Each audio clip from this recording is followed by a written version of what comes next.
Chapitre 4. La construction européenne depuis 1945. Première partie. Les objectifs économiques de la construction européenne. En 1945, le continent européen a été ravagé par les combats et les bombardements. Aussi, il apparaît nécessaire de reconstruire l'Europe, tant sur des bases économiques que politiques. Il faut rétablir une paix durable entre les pays du continent. Petit a, la naissance de la CECA. Au lendemain de la Seconde Guerre mondiale, les pays européens bénéficiaires du plan Marshall doivent se regrouper dans une organisation, l'OECE, afin de se partager l'aide américaine. Pour Robert Schuman, alors ministre des Affaires étrangères, cette situation des pays d'Europe doit se poursuivre, mais ne doit concerner que des aspects spécifiques de la production économique, sur lesquels l'entente sera plus facile à mettre en place.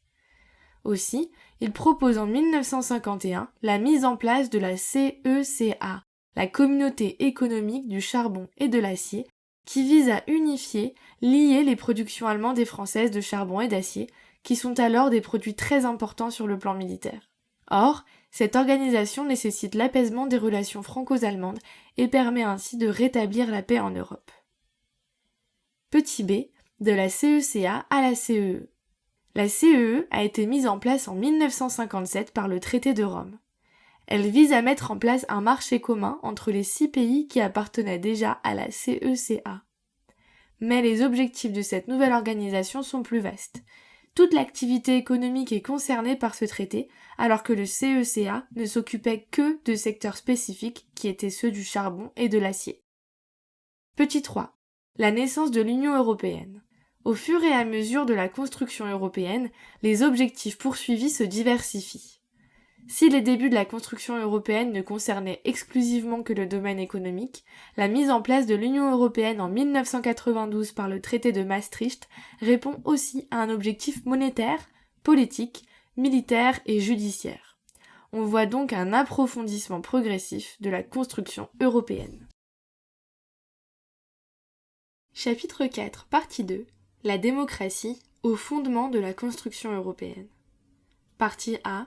L'affirmation de la démocratie.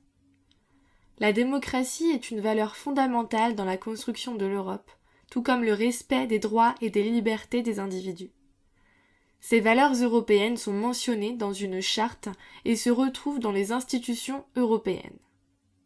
Ainsi, le Parlement européen cherche à veiller aux droits des populations tout en favorisant le dialogue des différents pays membres de l'Union européenne, dont la représentation est proportionnelle à leur nombre d'habitants. Petit b. Le Parlement européen, une institution démocratique. Le respect de la démocratie prôné par l'Union européenne se manifeste par la tenue du Parlement européen à Strasbourg. Dans ce Parlement, tous les pays et toutes les tendances politiques sont représentés et les eurodéputés sont élus par les citoyens européens.